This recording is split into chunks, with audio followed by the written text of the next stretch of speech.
This is an SM Media production.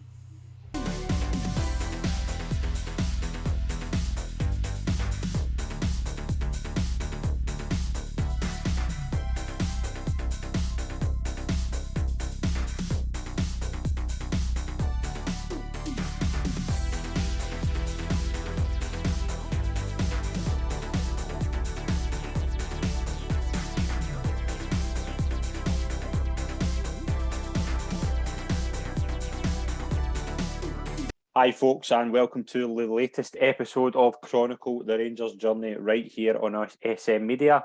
I'm Scott McPike. It's an absolute pleasure to be your host as always. We are now at episode 7, what happened in 1999, where off the back of a treble, Dick Advocaat was looking to advance in Europe and as well dominate domestically. But as we know, it starts well, it starts brilliantly. Obviously 99-2000 is a terrific season, but the millennium sees the downturn, and we will get into that with our special guest today. It's a delight to welcome Scott Kerr onto the show. Scott, welcome. It's a pleasure. No problem, mate. Thanks for inviting me on. It's an absolute pleasure. I appreciate it.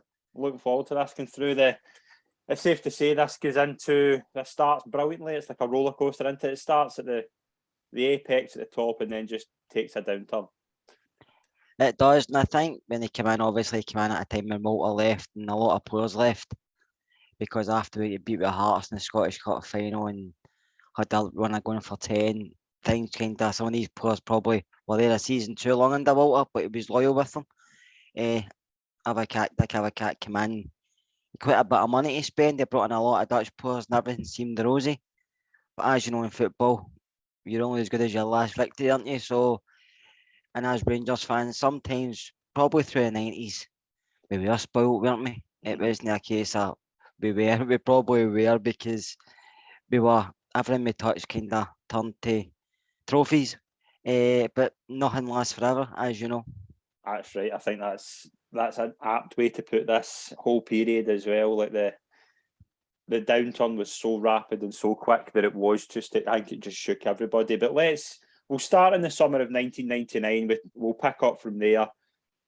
I think a lot of people were going into that summer knowing it wasn't going to be the blitz it was the season before, because the squad had kind of been built well.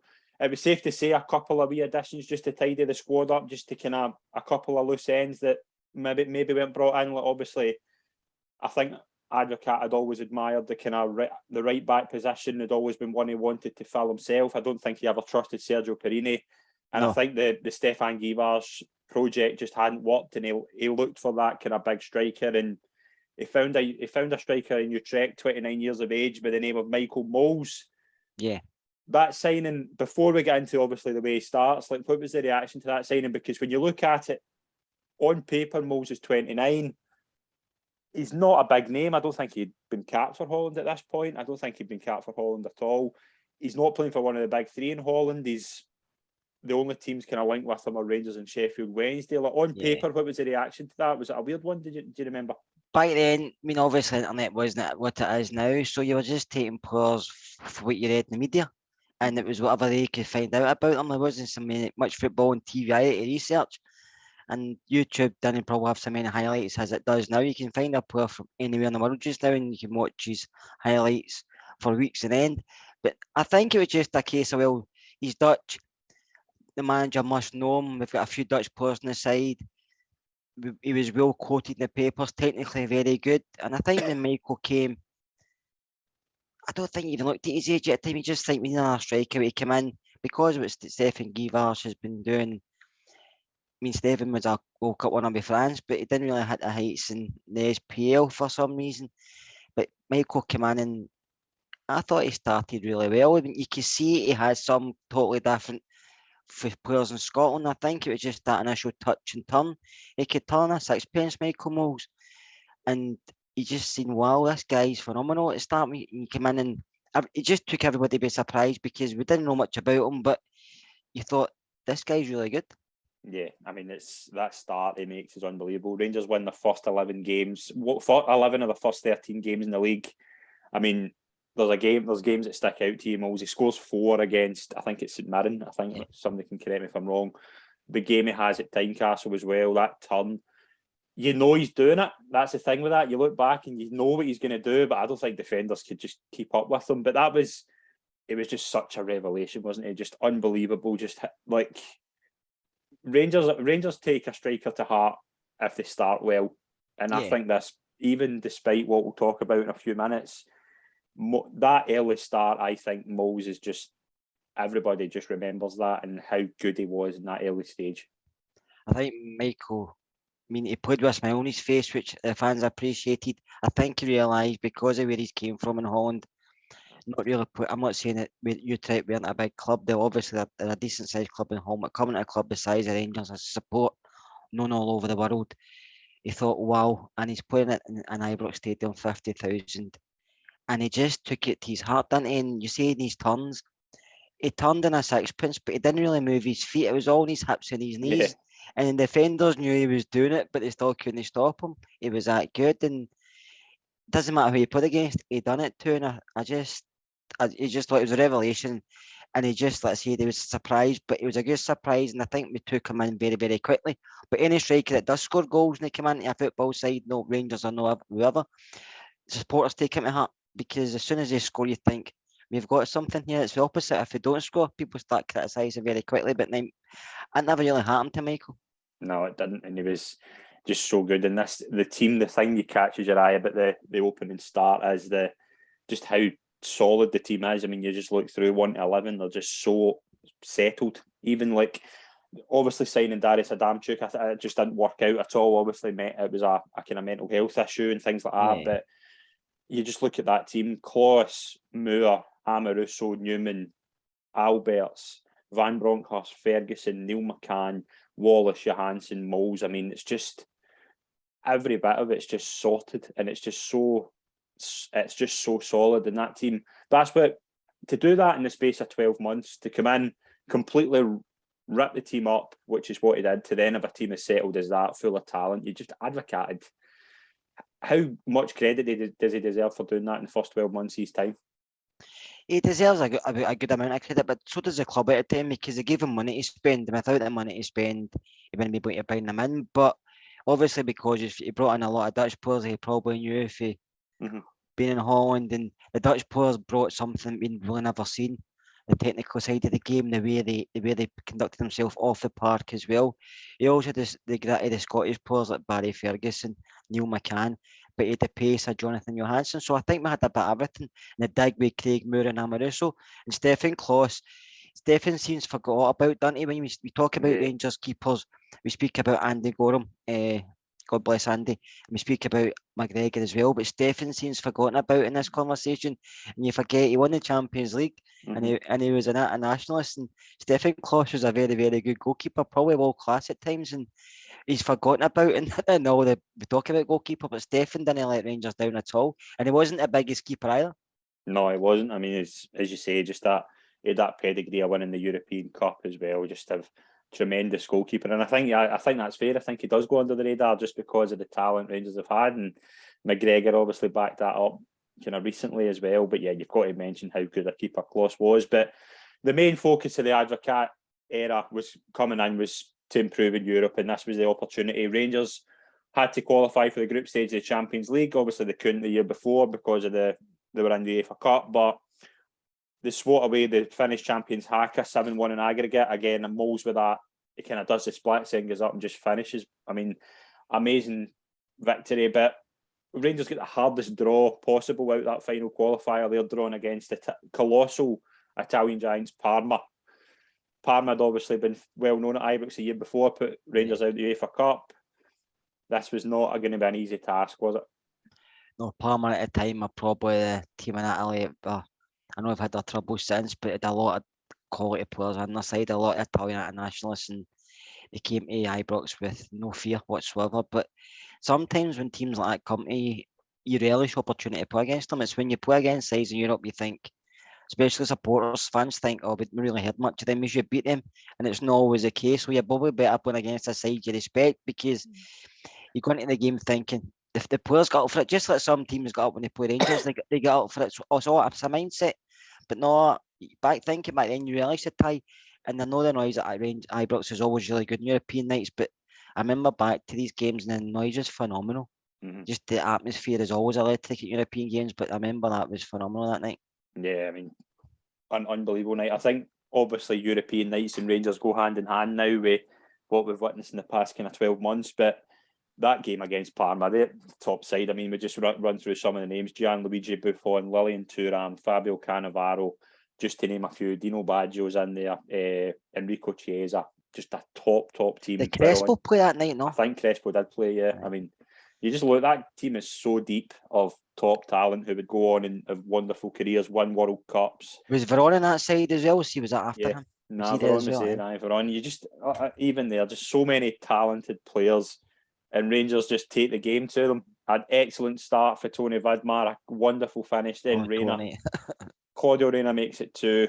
A memorable victory. A lot of people will say this is their favourite European night, and I think it's hard to disagree. I mean, to beat a team like that 2-0 in the first leg, what an achievement, what a game that was, what an atmosphere. Yeah. I remember Tony Vidmar's goal, and I think Tony will still remember that. I think he's still living off that goal. No, but you mentioned him, and he was an unsung hero at Rangers, Tony. Yeah. He gave a lot of good performances. He didn't come in for a lot of money. He came in as an unknown as well, Australian internationalist, but he never let the side down. Tony Vidmar and Claudio Reina as well. He was a very technically gifted player, Claudio, and he would box to box. He's a type of player I liked, and a type of player I think we could do with nowadays, but no, we had a good team as well, to be fair, Scott, and I think it's good when you see your own team going toe-to-toe with teams like that. And you mentioned the Parma players.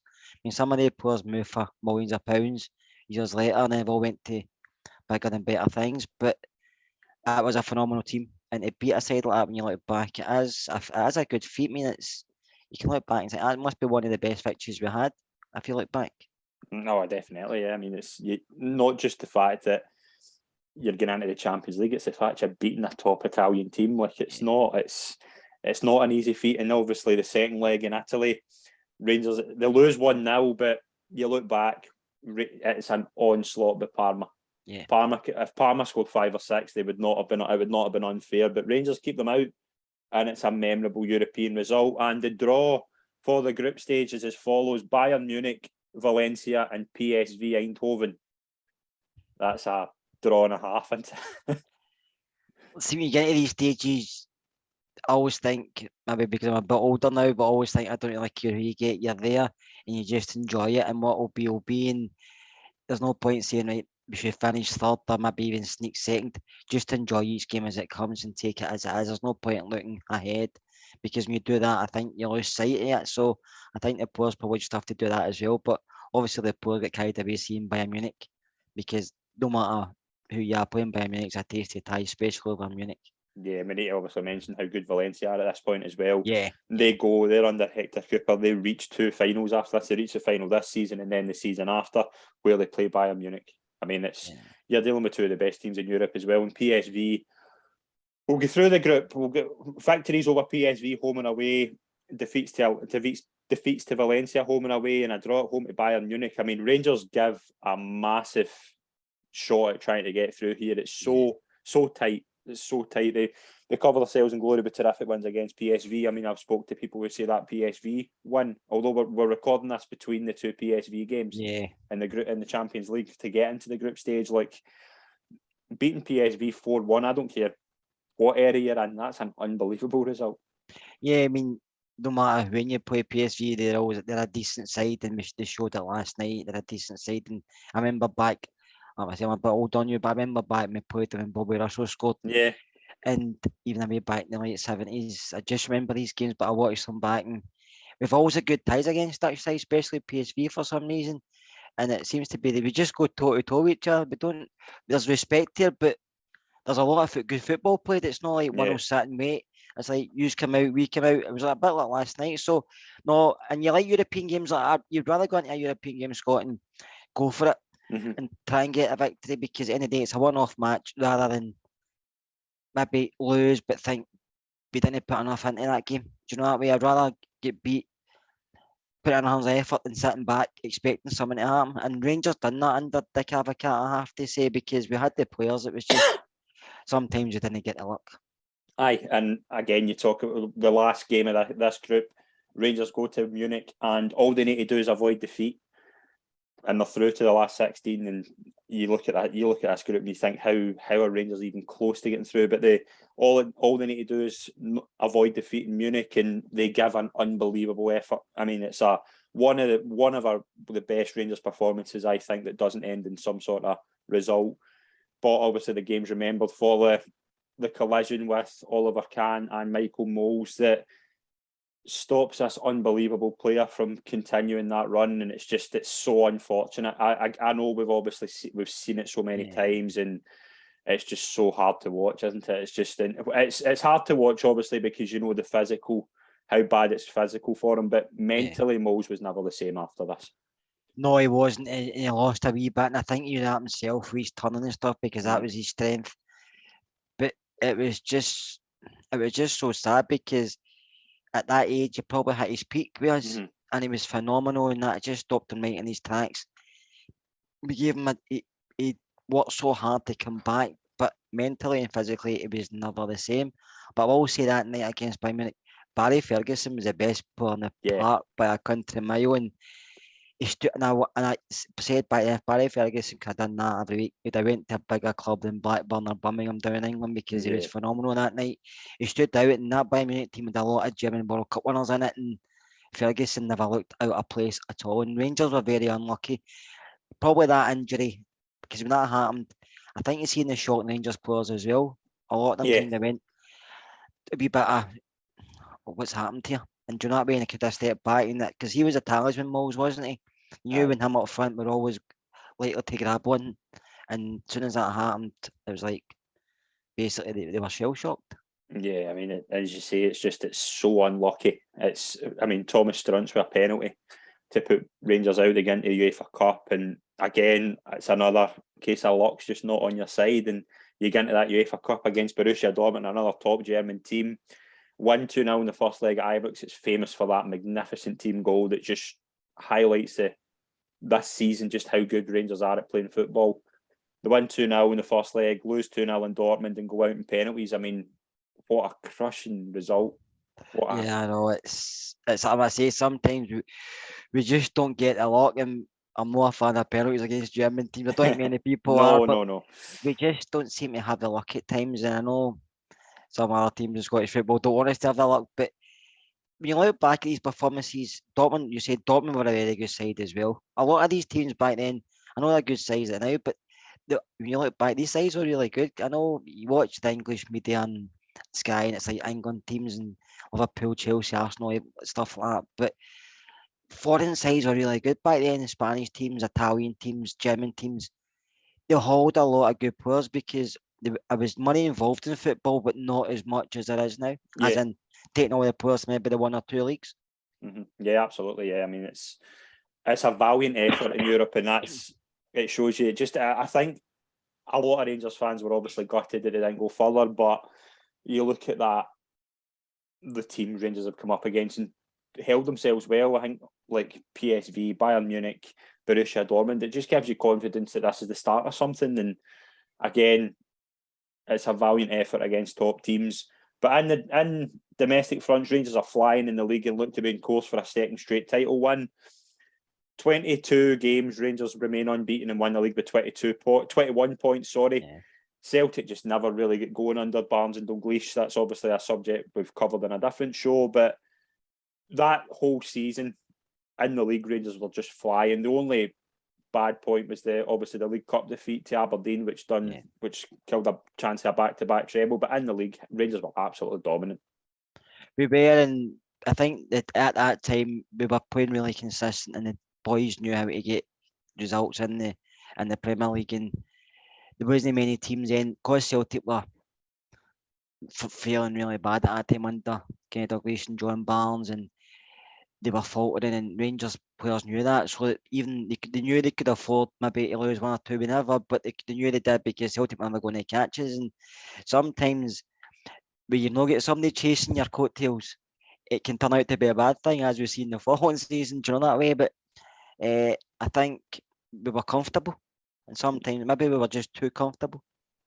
I think that's it in a nutshell. When that whole season is just dominant, and it ends with obviously the Orange Day Cup final. Yeah. It's Hampden.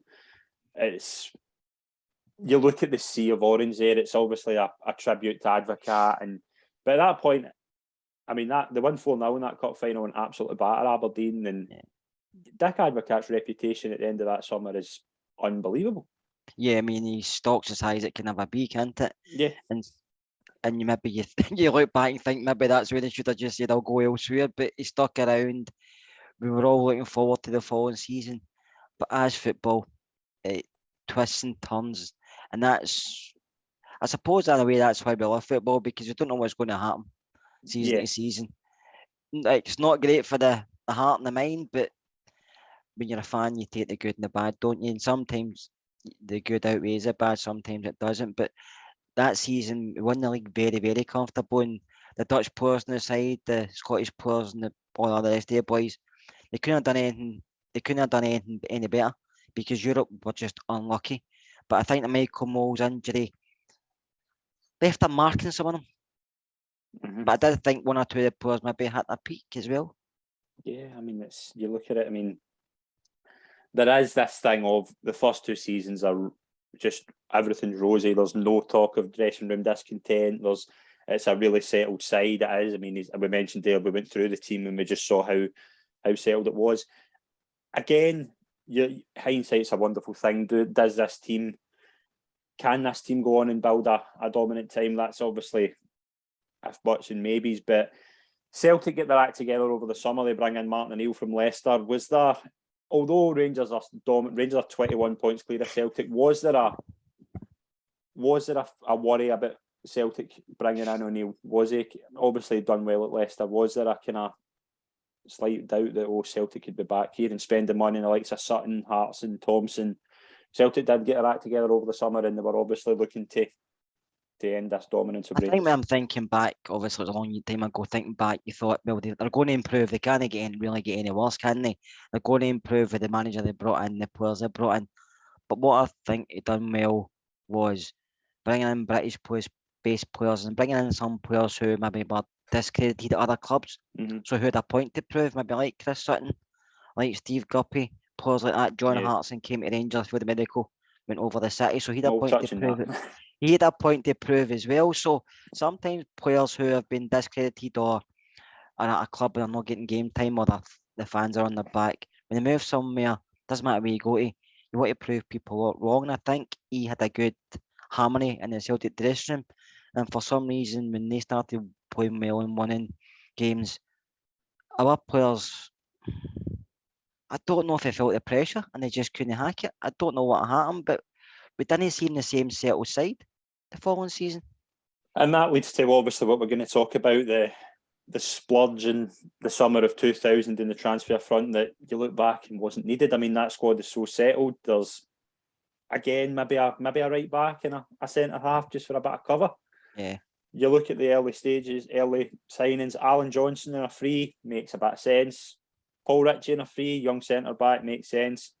Kenny Miller, hottest talent in Scotland, makes a lot of sense. Paul Ritchie, again, we've touched on that deal, was just mind blowing how that happens. Buy him in, then sell him. I don't get it, but again, that's Peter Lovenkrantz, a youngster for Denmark. Rangers have a fascination with Danish players, makes sense. Fernando Rickson from Alkmaar, again, a right back, makes a bit of sense. Bert Konterman from Feyenoord for 5 million. Now, Enigma, an enigma. And what Advocaat goes on to do is he changes his team to suit two players that he brings in, and he spends a lot of money on. He has to play them, but he's got that really settled 4-4-2 that he then needs to go to. He then goes to a 3-5-2 to fit them all in. I mean, this to me just, is it overconfidence? Is it thinking, I've achieved everything I've done. I've won 5 out of 6 trophies. I've improved as in Europe, but this is I need to take this next step that he didn't need to. I mean, you can talk about all you want, and this is where Murray deserves criticism as well, because Murray should have been saying, and we'll go on about this all season, Murray should have been saying, Dick, you've got a settled squad. You do not need to spend all this money in players you don't need. Yeah, I think rightly so, but obviously I think Dick had a lot of say in what went on at Rangers at that time. And to what football's like nowadays, more involved with, you've got a side looking at players, but back then I think Dick Advocaat wanted to play his head right. I want him, bring him in, and you're probably right. We probably signed players we didn't need. Young players are fine because you can mould them into the side and they can be there for 2 or 3 seasons. Kenny Miller, for example, makes a lot of sense. Bringing in the best Kenny, player in Scotland. He scored, was it 4 or 5 against St Mirren? Yeah, he scored 5, yeah. And it ripped Rangers and Celtic to bits the season before for Hibs. I thought he was underused. Oh, Dick Advocaat gets him so wrong. Yeah, and because Kenny's very raw at that point. I mean, Kenny Miller game was totally different from what Dick Advocaat's game's like. Yeah, we wanted to play. Was that the season he brought in Colin Hendry as well? No, that was 2 seasons before. That's 2 seasons before. Yeah. Because I know Colin, when Colin came in, we all know how good a player Colin was. Sorry for going off the subject, but Colin never fitted Dick's game. No, he didn't. That's why he wasn't there for so long. Because Colin Hendry was just a big no-nonsense defender, throwing his body in front of shots, throwing his head everywhere. But he probably struggled to pass any more than 10 yards. But so that's the thing. He didn't fit in Advocaat's philosophy of football. Yeah, and you look at Conterman and Rixon and they clearly do. And that's the thing. But Conterman's a ball playing. Conterman's in the Euro 2000 squad for Holland, who reached the semi-final. He's not a bad player. He isn't a bad player, but the job he was tasked with at Rangers was not his strength. He was not a no-nonsense defender like you say a Colin Hendry was, an Amaruso was. He was, and Dick Advocaat was so hesitant to drop him even when he was playing poorly. Like early stages of that season, Rangers, they win the first 4 league games. Everything looks good. Group stage qualification secured again. They beat Kaunas in Herfolja. And everything's smooth. But across the city, everything's smooth as well. And the 27th of August, the first Old Firm of the season, it's nicely poised. 2 teams and with 100% records. And what happens after that? Celtic absolutely destroy Rangers. Is that a 6-2 game? That's a 6-2 game, yeah. Billy Dodds scored, didn't he? Billy Dodds came in again. Billy Dodds had come in the season before. Makes a lot of sense, a goal scorer. But Celtic absolutely destroy Rangers in that first half. Yeah. Even I think it was just the physicality of the Celtic team. We couldn't handle Hearts and Sutton, Larsson's movement. Conterman was all over the place, and Bert was a very, very technically gifted footballer. Yeah. If he had time on the ball, but in Scotland sometimes you don't get that, and he struggled with the pace and he struggled with the physical side of it. And I think you were right with that. You didn't know where to put him because he gets shoved into midfield at times, or he played in the back, and he'll be remembered as an enigma because everybody remembers a goal he scored against Celtic, don't they? Hamden, the strike. But you remember probably more things he didn't do. But he was a very good footballer. He just never fitted Scottish football. No, he didn't fit Scottish football. And again, Fernando Rixon, God bless him, he's a warrior, but this game he is an absolute disaster. Bobby Petr runs rings round him. Again, 23 minutes in, he has to come off because he's getting such a hard time. Celtic embarrassed Rangers that day. Yeah, and totally. Again, you just look at that, like 3 months before that, the thought of that happening was inconceivable because the two teams there's such a big gap. There is a gap. We talk about this gap that we've talked about for years that Celtic were so far clear of Rangers. Rangers were in front of Celtic, not just financially, but on the park as well. They knew how to beat them. Yeah. Knew how to get the better of them under Advocaat the first 2 years, apart from obviously the 5-1 game in the 98 season. Again, is a learning curve for Advocaat because he gets told after that. We spoke about that last week. He gets told after that game, whatever you do not open up. If you're losing the game, your priorities not make it worse. Yeah. Advocaat learned from that, and to be fair, I don't think he lost another game to Celtic until this. Yeah. But it's just this changing the system, changing a winning formula to fit 2 players in, and it just makes no sense. And I think he was a stubborn manager, wasn't he? Yeah. And I think when somebody told him he'd do one thing, he would do the opposite. Not because maybe he wanted to do it, just because to show them he was in charge, he's the boss. And Fernando, I thought when he first came in, it wasn't great. He was still a young guy. He was learning the game. He didn't play a lot in Dutch football. I think he came from, it was Alkmaar he came from. And you could see he was raw, but you could see he wanted to learn. You could see he was rash at times and he died in, but he was willing to learn the game, which Sherman against Celtic at Celtic Park isn't the greatest game to be put into your first first game. Bert was opposite. Bert knew how to play football. We just, like I said earlier, never suited Scottish football. But I think after that, we should have learned. But for some reason, he started sticking to his guns, and they started kind of blaming the players more than himself. Yeah, and I think it's that thing as well. I mean, we'll touch on this at the end of Advocaat's run, but that stubborn nature that a lot of Dutch managers, you see it, Van Gaal's famous for it. I think to a degree Van Bronckhorst is as well. I think if he knows his plan, he sticks to it. But that was obviously a kind of a humbling. I think it was safe to say. I think from that point on, it was like, oh, no matter how good it is, it can always go downhill quickly, and that was exactly what happened that day. But into Europe, the draw Rangers got in the Champions League was sounded a lot better in paper. You've got Galatasaray, Monaco, and Sturm Graz. It isn't Bayern Munich, Valencia, and PSV. So I think there was a lot of confidence going into that group that Rangers would get out of it. Yeah, I mean, you look back and you think, like, 3 teams, we probably can at least get victories at home, or even a draw against 1 or 2 away. But like I said earlier, no game in Europe's easy, and you have to take every game as it comes. And I think we struggled and we failed to qualify. And it starts so well, that 5-0 win over Sturm Graz. The first game is just it's easy street. And the second game I want to touch on, the 1-0 win in Monaco. Advocaat, again, the master tactician, although he's in the league, it goes downhill. He gets this spot on that night, plays 2 guys, a sweeper, and outclasses Monaco. Van Bronckhorst scores a winning goal. And at 6 points after 2 games, Rangers should be through at that point, because and you're thinking, you need probably another win and you're through. And 2 points for your final 4 group games, defeats to Galatasaray and Sturm Graz. Again, Sturm Graz completely changed from the first game.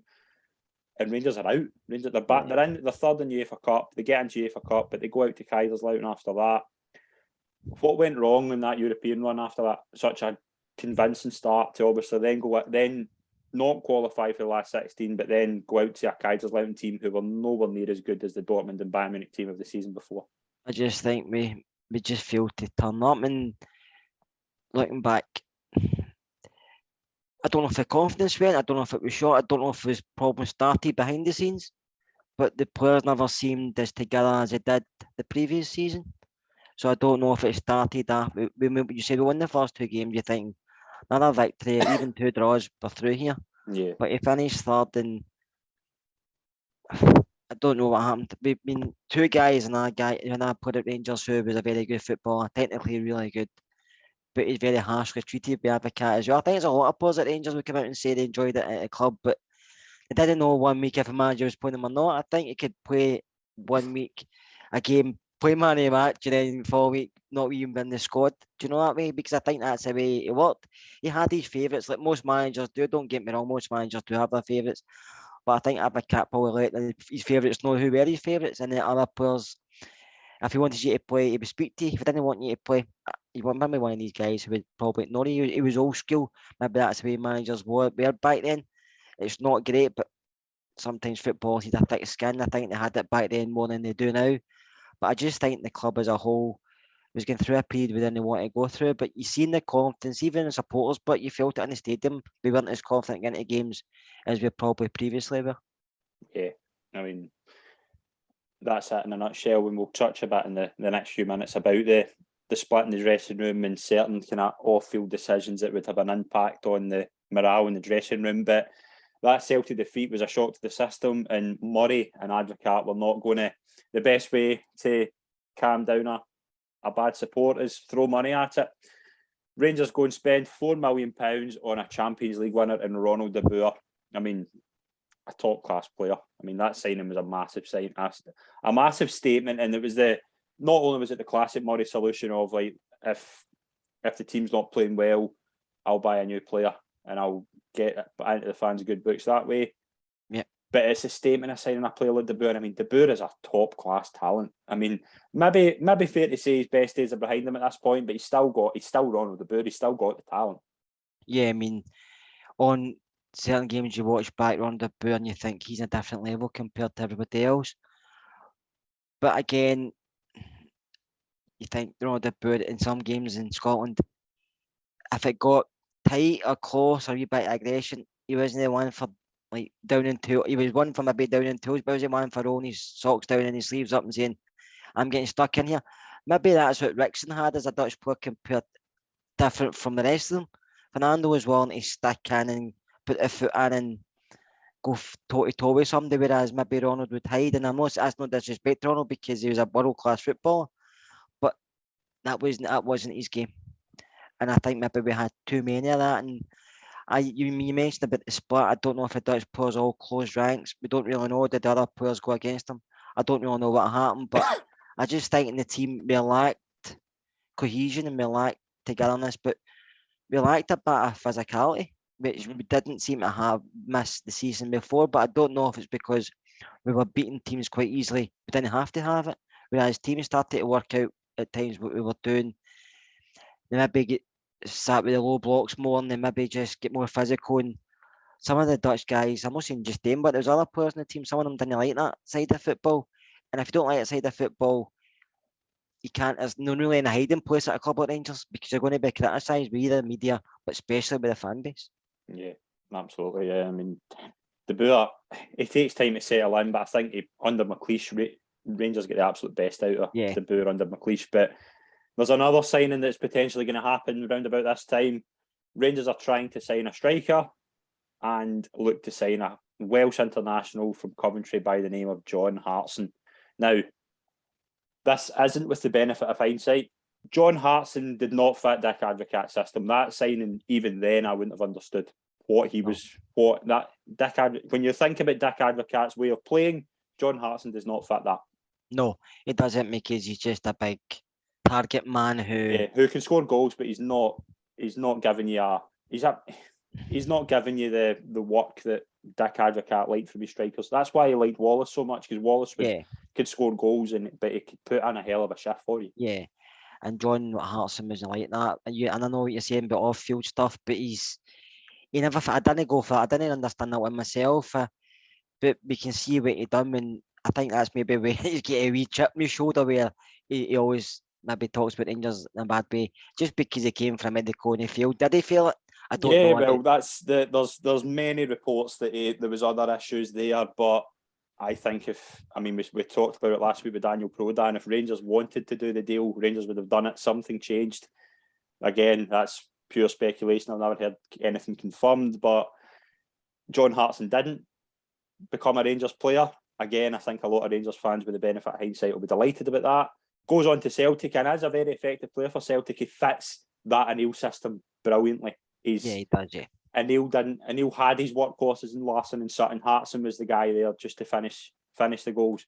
Again, he fits that system. He didn't fit Rangers' system at that point. So that signing to me made no sense. But Murray had in his head that he wanted a striker. He was got this nonsense thing about for every £5 Celtic spend, we'll spend a tenner. Yeah, the statement has come back and bit him in the bottom a few times. Yeah, but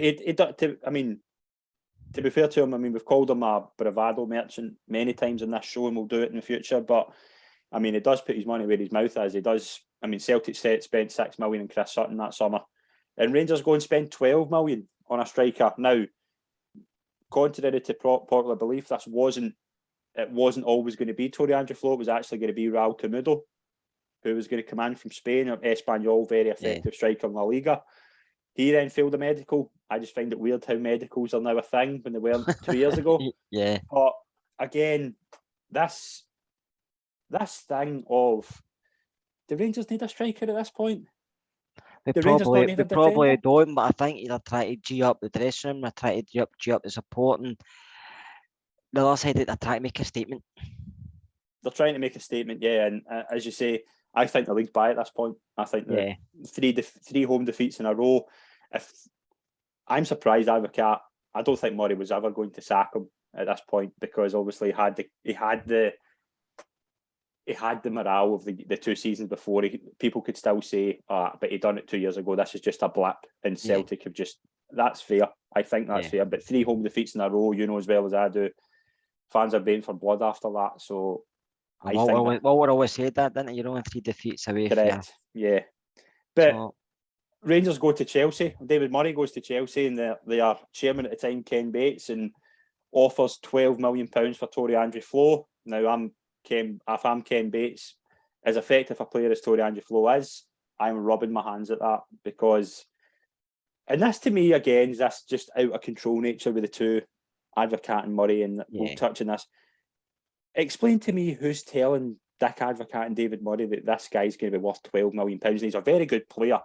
Tory Andrew Flo's a terrific striker. In 2000, you're not paying £12 million for Tory Andrew Flo. That's just madness. No, you aren't. Maybe nowadays because football's just off his scale transfer-wise, but back then, no. But I think, like I say, Murray was just, I don't know if he's ego talking. That's what David Murray was like. And he thought Chelsea have probably said, Ken Bates had probably pulled a price out of there and says, like, we'll need this for him. Because he wasn't a first-team regular at Chelsea. No, he was in and out it the side. It was the guy, it wasn't a guy that would start, he wouldn't start every week for Chelsea. He would come on, he scored goals, but he mainly come off the bench for Chelsea. Like, it's just madness. It's just... And if you look back at Tory, he wasn't the best footballer, was he? Footballer. And I don't know, yeah, he was a big, tall lad and wasn't the best in there for being a big, tall. He wasn't the best in the air. He wasn't the best in the air. He was a good player. He was a good, technically good player, and he could finish. I just thought, but he's not one who probably didn't fit Advocaat system or obviously Scottish football. Because I think with Chelsea, it's totally different down there. You get more time in the ball. When you're playing against better players, you get more time. I know it sounds kind of cliche, but you do get more time. But up in Scotland, you don't get that time. And I think he just found it difficult to, one, start scoring goals, and two, to find his rhythm. And he always seemed like a quiet lad, but he seemed like a confidence person. If his confidence wasn't high, I think that affected him. And it's not just that as well. When I agree with you in what you're saying, but for £12 million in Scotland, you need to be at it every game. You need to be Brian Laudrup, Paul Gascoigne rolled into. You do, because that's just that's the expectations. Rangers, they've never spent £12 million again. Not even close to it. No. Do you know what I mean? Like it's just this pressure that Flo could never. It could be. I mean, he did do okay. It wasn't brilliant. I think he had a goal every 2 games. He did have a good run, but he'll be remembered as a flop, and that's unfair on him because no matter how good he did, he was never going to live up to that hype that was put on him unfairly. But you said he's brought in at a time where he probably was unfair on him because the league was probably gone. We don't know what was going behind the scenes, and he came in with a pressure, £12 million for a Scottish coming into Scottish leagues, a lot of money, and the press in Scotland will just be all over him. Rangers fans expecting 2-3 goals a game at that price. Do you know what I mean? Some people expect him to just score constantly, and then you get fans from other sides just giving it out if he doesn't score. So there's a lot of pressure on the boy, and like I said earlier, he just seemed he couldn't hack. He was a quiet lad, and he gave all he could give in games, but we just didn't suit him. He didn't suit us. Yeah, and it was unfortunate, but again, it's just this out of control spending from Murray and Advocaat, but that we'll touch on again, I'm sure, in the next few minutes. But there's dressing room problems at this point, and that's unthinkable 6 months previous. But there is clicks in the dressing room. There's the famous story, and this I have been validated that this is true, that there was a Christmas night out, and Advocaat sent all the non-Dutch players home and stayed with the rest of the Dutch players. That's bad for team morale. I don't know what that is. I don't know if that's Advocaat. I don't know what he's doing there. I really don't. I just think, what do you do? What do you gain out of that? Like, you're looking to facilitate this click. You don't ostracize your other players in your team. Now, again, we've heard stories. I think a lot of the Dutch players loved their time at Ibrox, and I think they've made a lot of friends with Scottish players. But again, why was Advocaat trying to do that? That to me makes no sense. And again, that's where I think if Murray was aware of that, he should have been saying, you need to get this under control. I think it's wrong. I think when you alienate players straight away, and you're alienating guys who you're expecting to run through a brick wall for you at weekend or a Wednesday or whatever, Tuesday night. Also, the Dutch players maybe looking back were probably thought we should have left as well. But some of them probably were scared of him and didn't want to leave because I think he had that authority, didn't he? He was called the Little General, if I remember rightly. So I think he had that authority, and I think, well, if I leave, I keep out the team, and I think it was wrong. But I think he maybe knew his tenure wasn't going to last much longer, and they just started to use his power more. But it was wrong because there was a lot of players in the dressing room who probably got on, but he maybe put a divide there that shouldn't have been there. But when things like that happen behind the scenes, then things in the park are not going to work, are they? No, and it's that thing as well. I mean, if you're doing things like that, you can be the best tactician in the world, but you have to be a good man manager. And that's what Walter Smith was so good at, was everybody works for each other. You don't have that. Now, Advocaat was a great tactician. He was, and he's proved that later on in his career. But again, he just didn't sort out wee problems in the dressing room. He didn't take that player aside.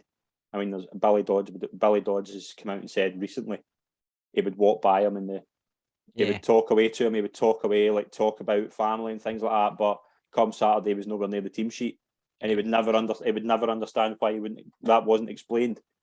And then again, he would bring him out the cold. I mean, this is the summer. This is the season he brings in Marco Negri. Now, a lot of people would have thought Marco Negri was gone, and just brings him in.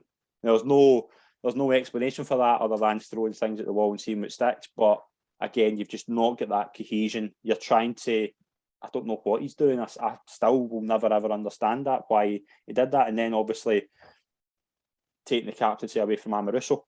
Now, I think Lorenzo Amoruso is a unbelievable presence in any dressing room. Was that justified to take the captaincy off him and then put the pressure on a young Barry Ferguson? The Barry Ferguson we know was ahead of his time in terms of being a leader and things like that. But that at the time it was weird. I think back then, I think at the time some of the fans were probably happy with that decision. I think Lorenzo's games were up and down. Mm-hmm. I think he had made a few errors in Europe and in the league, and Barry was a young Scottish boy coming through, Rangers fans. So I think when they did change the captain, they gave it to Barry. A lot of people thought, well, Barry's a captain, we've got one of our own leading the club. And I think the fans probably sided with it more than a lot of people thought. I think Lorenzo, I'm not an advocate for a big captaincy thing. I think everybody should be a captain on a side, but I think Lorenzo actually played better without the captaincy on him, because I think he organised things just the same. But I think he should have done it in a more dignified way. Mm-hmm. I think that was the issue, and I think Lorenzo showed what he could bring to the side. But Barry handled it well.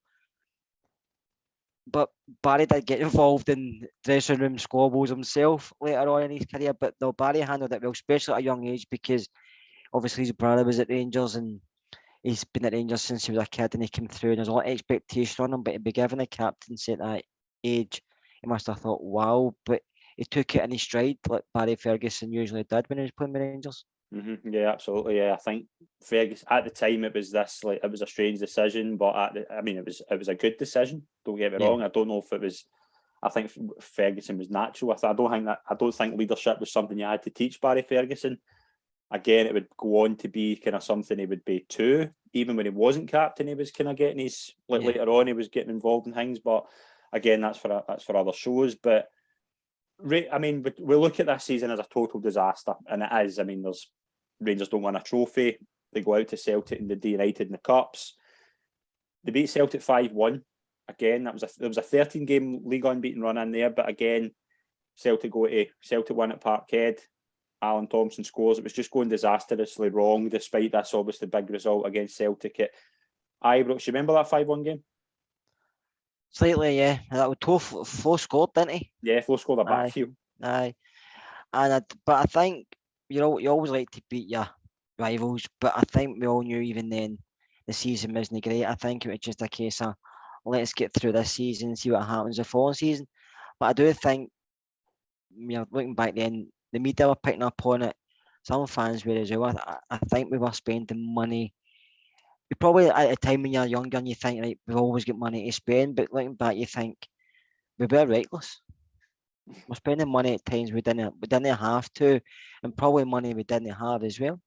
Yeah, I mean, there's nothing that says that more than what I'm going to talk about here, and I'll get your thoughts on this. Rangers spend £1 million on a left midfielder from Watford called Marcus Gale. Plays him 4 times and doesn't fancy him, and he's out in the cold. Now, Rangers used 36 players in that season. That to me is unbelievable. That should never. That's three. That you could put 3 teams out and have 3 subs. Yeah. That is nuts. That's absolutely nuts, and that's recklessness. That's just bad management, in my opinion. Again, that's left midfield thing. Again, he signs Fabrice Fernandez on loan from March. Now, I want to just run through some of the names that played in left midfield that season, and you can tell me if signing 2 left midfielders was necessary at that late in the season for a £1 million on a loan player. Neil McCann, George Alberts, Peter Lovenkrands, Kenny Miller, Alan Johnson. They all played in that left midfield position. Why did he need 2 left midfielders? And why is your chairman not saying, Dick, you've got all these players, work with what you've got? I think like I said, he had an ego thing. Dick Advocaat. I think David Murray had one as well. But Spain, Marcus Gill came in. I remember when we signed him, the boy looked totally thrilled. It's like, I'm joining Rangers and I didn't expect this. But you said he played 4 games and after that he was like, we need to sell you now. And it's like, what's going on? And then you bring in the boy on loan. I don't know why that happened, but Alan Johnson was another saying that mystified me because he was in and out the side. And Alan had a bit of quality. George That's Alberts, relatively low risk. Alan Johnson signing was low risk. Yeah, It's a it free is. transfer and he's a young player. That makes sense. Yeah. Signing a 29-year-old from Watford for £1 million for 4 games. It's not great business, no. crazy. It's not great business sense. And that's obviously on the owners and whoever else was there. I don't know if Martin Bain was there at that time. I'm not sure, but he was in the back. I think he was in the background. the I think it was. But yeah, you brought up something brilliant there, and this is a good point. Why is nobody in the boardroom or the scouting department going, right? What? Why? I mean, there is a couple of people we'll talk about towards the end of the show who can at this point are saying that this is madness. This is out of control. Another signing that happened this season that I wanted to get your thoughts on. Rangers need a goalkeeper. I remember Stefan Klos got injured. Yeah. Right. Rangers have £2 million to spend on a goalkeeper, and they spend it on a player by the name of Jasper Christensen. Does that name ring a bell? Yeah, big tall guy. Big tall guy. Yeah, Jasper Christensen, you would think, signing a goalkeeper, he's played many years in nets. He had 19 career games and goals at that point, and had actually just transformed from a striker 2 years ago. What scout, what owner, what manager is looking at him and going, a player who has played 19 games in his career in goals is the ideal solution to this problem? I think £2 million quid? I think we have to look deeper at that one. I think that's a scout. I think that's a you scratch my back, I scratch yours, because there's no way you bring something. Even back then, I remember thinking, we never heard of this boy, and then you said Gerrard used to play in. Nothing against the lad, he just coming, just a job for him, but no, you don't spend £2 million on a keeper. No, when you're just trying, because Stefan Klos was unable at that time. But and one thing Scotland have is always good goalkeepers. Yeah. You're telling me there isn't a goalkeeper in the SPL for a quarter of that money who would have come in and been more effective than Jasper Christensen? Or bring something on loan like he done with the left midfielder. Correct. I mean, it's recklessness. It's just bad. It's just 2 egos out of control. That's probably the name of the show. 2 egos out of control. Do you think they'll try to outdo each other? I mean, I don't think they'll try. I don't think they'll try to outdo each other. I think it's just a case of the 2 of them are just so in their own heads. They're not looking at the bigger picture. That's the problem. They're not. I mean, the end of that season's trophyless, and again, should Advocaat have been shown the door? Would Advocaat be shown the door now if that had happened? If you're so far in front. Now, Celtic are brilliant that season. Celtic won a treble. Yeah. But Rangers have a head start. Rangers collapse completely. I think the mirror image was the year when Gerrard won the league and Celtic collapsed. I think that's quite a mirror image because they were that far ahead the season before, and that was the same way as that season. Looking back, he probably should have, but he probably had a bit of credit in the bank because of the trophies before. But when you look back at the Celtic managers there and the Celtic team then, did they deserve that time? He probably never, but he's also Dick Advocaat, and you don't want to say, right, I've sacked Dick Advocaat because he's a well-known manager across Europe. But at a club like Rangers, spending all that money and winning not a lot, but winning nothing basically in that season, he should have been shown the door. But I think him and Murray had a good relationship, and they probably didn't want to pull the trigger too quickly. And that's the thing as well, and we'll touch on why I think he keeps Advocaat on. I think he's Advocaat's at the centre of this new project, the Murray Park situation that we'll touch on in a few minutes. But the summer of 2001, the spending, this ridiculous spending comes to a halt. The bank are beginning to, at this point, the bank have took a bit of a share in the club. I think they're 9%, I think they've got at this point. Yep.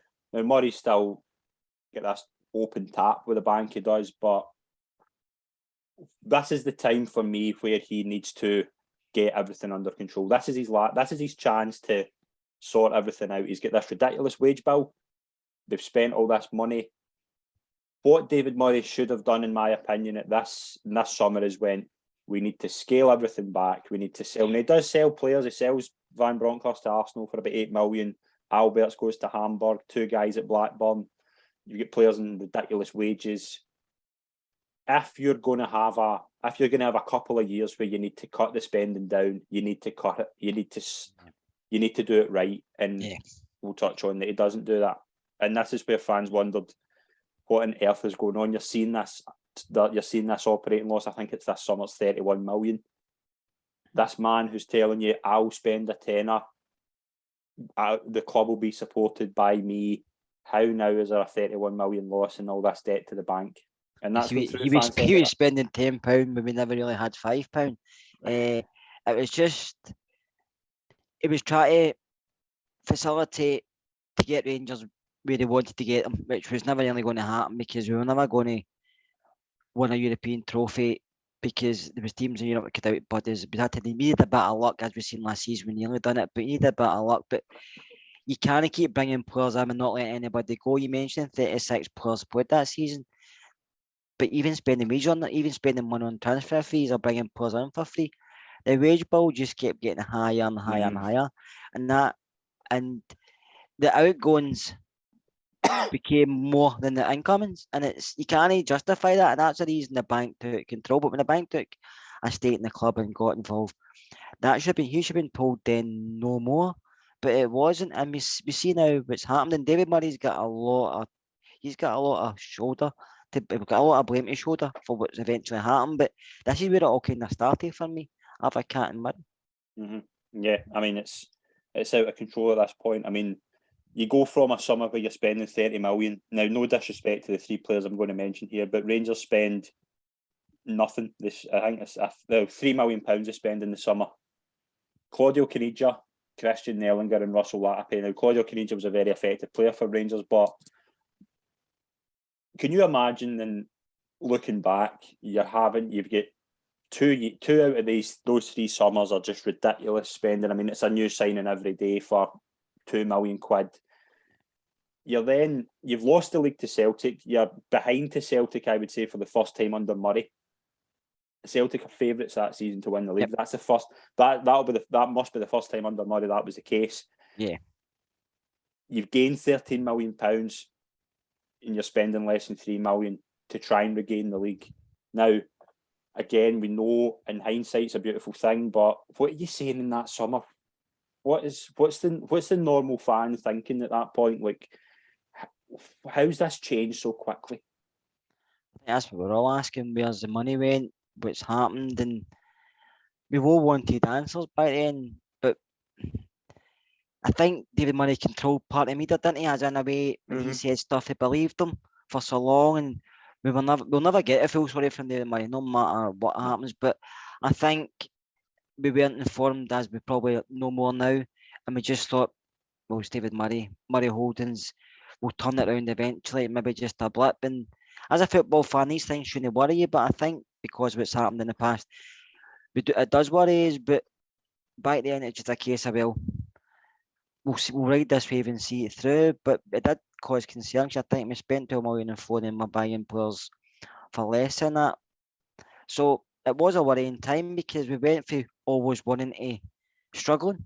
And you look, always fans always look on the part before they look behind the scenes, because that's just a normal thing to do. And maybe not as much nowadays. We look all over, but back then it was like we were more worried about what was happening on the park than we were off the park. Yeah, and that's what a football fan should be. It should be about on the park. You shouldn't need to worry about what the balance sheet is. But again, this is why Murray, to me, this is unforgivable because he allowed that to happen. Yeah. And the summer obviously is dominated. There's this new project, the new training ground at Auchenhowie. It's opened on the 4th of July. Now, this was Advocaat, to be fair to him, come in and said, this needs to be, he'd obviously come from Holland, which we see Ajax with magnificent academy. Yeah. Holland's full of that coming in. And to be fair to him, he got it through. The name of the training centre, it should have been called anything other than what it was called. Yeah. Now, he tried to defend this in a press conference. I don't know if you've ever seen the press conference. He tried to defend it by saying other people told him to name it. To name a training centre after yourself, when in the background you've got all this, you've mismanaged the financial aspect of the club. He tried to say he paid for it. No, he didn't. The bank paid for it. Again, there's so many things wrong with this, in my opinion. You could have had a public vote to name the training centre. You could have named it after Davy Cooper, Bill Struth, Willie Waddle. Yeah.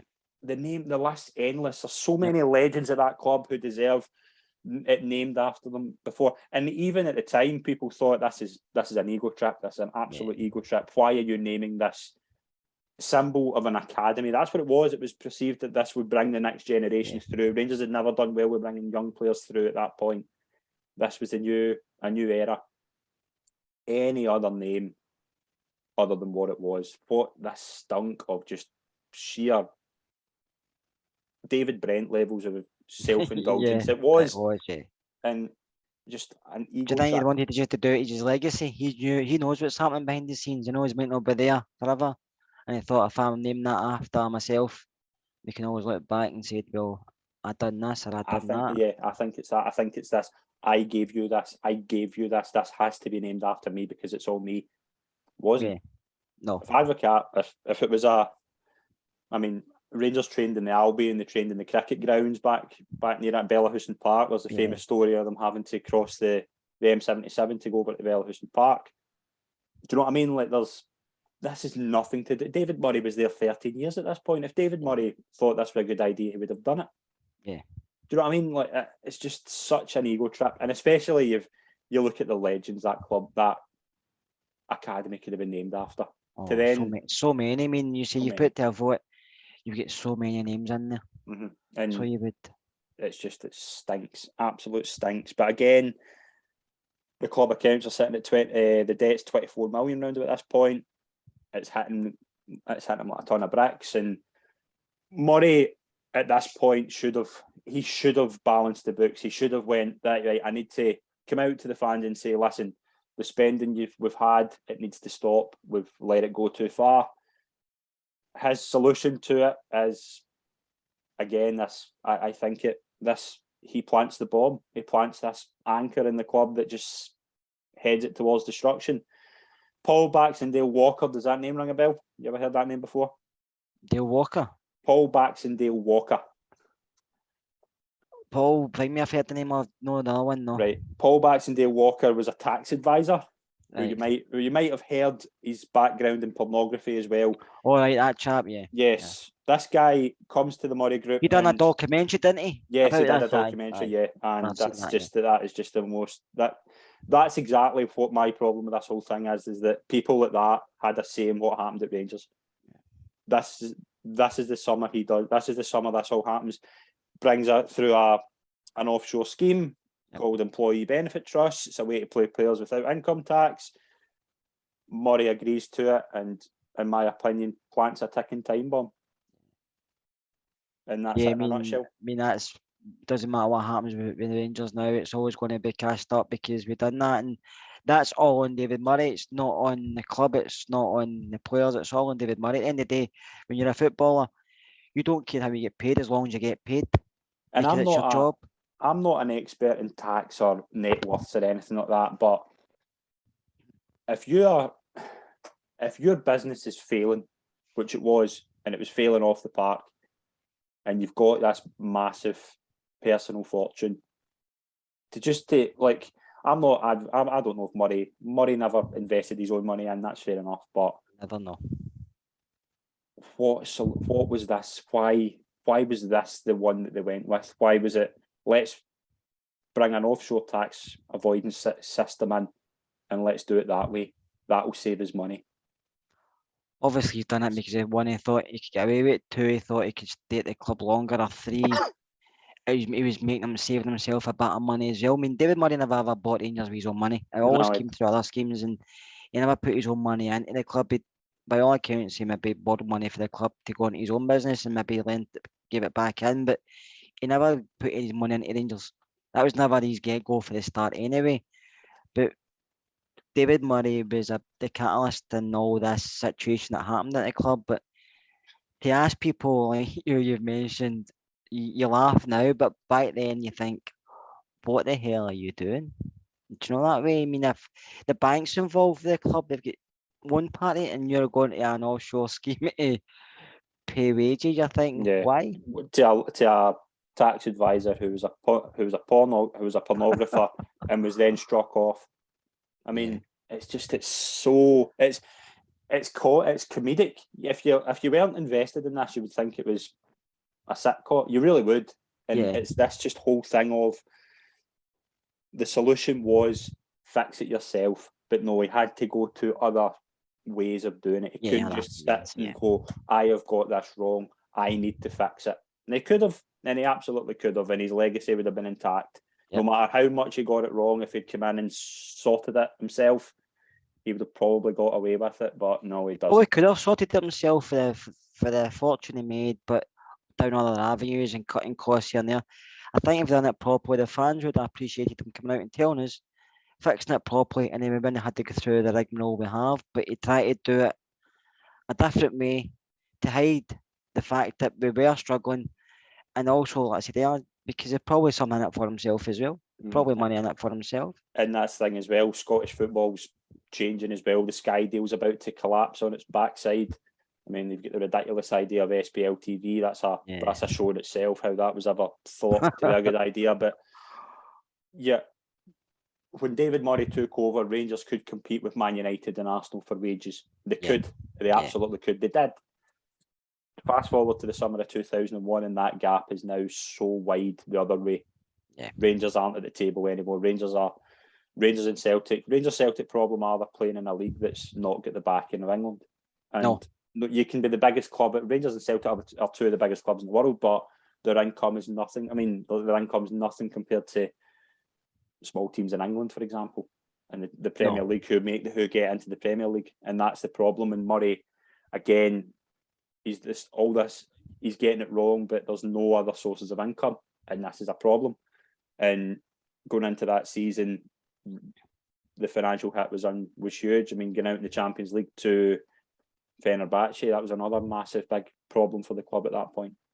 Yeah, that was income we needed, but obviously at the time we just thought we're out of Champions League, it's not great. But looking back then, I think the media started to pick up on certain things, but we didn't realise how bad it was. And I think if you look back now at all different stuff, I researched it, there was points you could probably but there was telltale signs of what was happening. But it's not something you look for as a football fan, like I said earlier, because all you were interested in was 3 points on a Saturday or going through a cup tie. You weren't interested in the finance situation because you thought you could trust the guys who the club had brought in to do that. Mm-hmm. Yeah, and as we say, the league starts, Rangers are unbeaten in the first 8 league games, but then it all goes downhill. A 2-0 home defeat to Celtic, and you're already 7 points behind after 9 games, and it just this fear factor with Celtic that I think Advocaat has in his later run, that he just couldn't beat them. He couldn't work out Martin O'Neill, could he? No, he couldn't. Martin kind of had his number, and it doesn't matter what he tried. Like I say, I think a lot of it came down to physicality. Celtic just bullied us a lot of the games. I'm not saying they're technically a better football side, but they bullied us, and the players were scared of them. I don't know why, but they were. Yeah. It's like someone wanting to depart thinking we'd lost the game already, and you shouldn't do that if you're a Rangers player. Yeah. The final 2 signings of the Advocaat era come in after this game. Michael Ball for £6.5 million and £2 million for Ajax forward Shota Arveladze. Again, these are two, on paper, the excitement of Michael Ball was unbelievable. This was a future England captain at the time. He was a top talent, just very unlucky with injuries. Arveladze had obviously done it in Holland. Advocaat knew him well. This felt at the time that it was only a wee blip over the summer. There is actually money there. We just had to get it. Yeah. When you look back now, how all of a sudden is there £8.5 million to spend and there isn't over the summer? I know. I don't know where that came from, but I think just because of the name Michael Ball coming from Everton and bringing in a forward for Ajax, who, to be fair to Shota, he'd actually done really well at Rangers. He's one of my favourite value players. For money was brilliant for Rangers. But you're right. I think just the name Michael Ball, and because we're spending that money again, we thought maybe we're getting back here, but we didn't look at a bigger picture. I think that the club shot itself in the foot again, but I think the fan base just thought, this is great, we're getting players back in, we're going to be back again, but that never happened.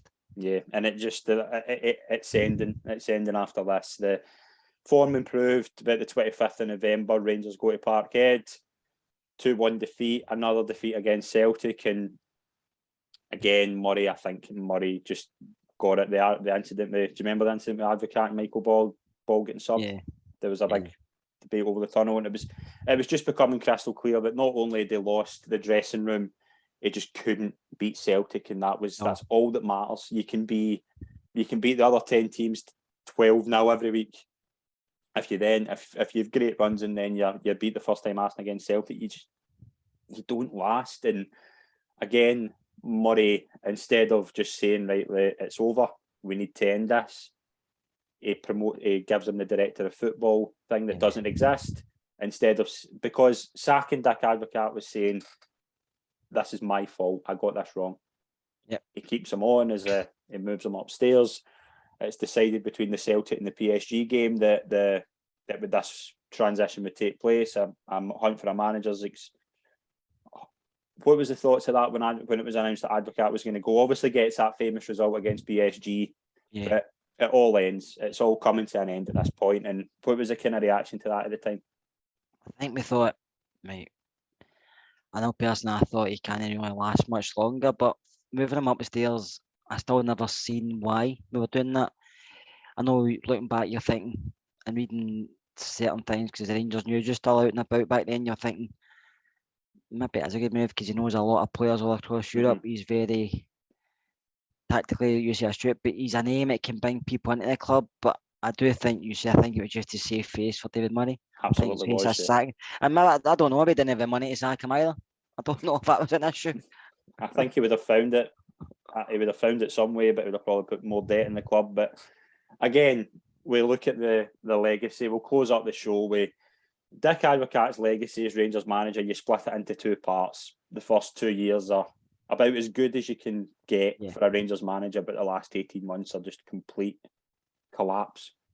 And that's his legacy. It's a Jekyll and Hyde, wasn't it? Yes, it absolutely is.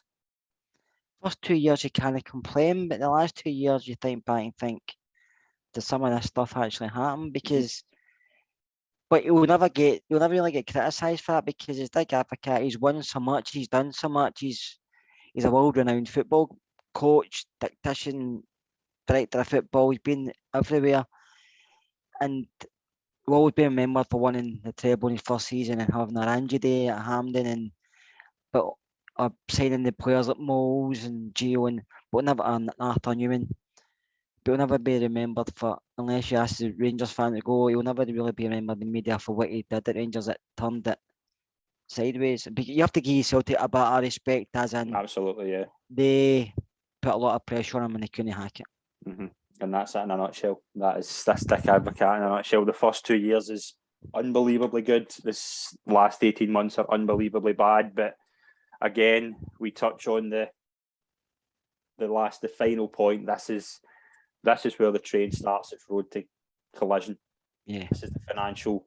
This is the last chance to derail that train, and Murray just doesn't do it. He makes it worse, and that's he does. In a nutshell. David Murray, I know everybody talks about other names in the fray, but David Murray has to be held accountable for this 100% in my book. I always thought he was egotistic and full of his own self-importance, but you thought, well, he's doing a good job. We were spending money, we were winning trophies, we nearly get 10, stuff like that. But you thought nah, there's something not right here, and it came to fruition at the end, but it could have been stopped, but it wasn't. And that's it. In the next part of the Rangers journey, we will look at the next man to take the managerial hot seat at Ibrox. Alex McLeish takes over from Dick Advocaat, and what follows is something similar. The first 18 months are legendary. The next few years are a bit different. But again, to Scott, thank you very much for joining me in this part of the journey. It's been a pleasure. No problem. Thank you very much for asking me on. I really enjoyed myself. Pleasure. Thank you very much to everyone that's tuned in, and please follow us on the next part of the Rangers journey.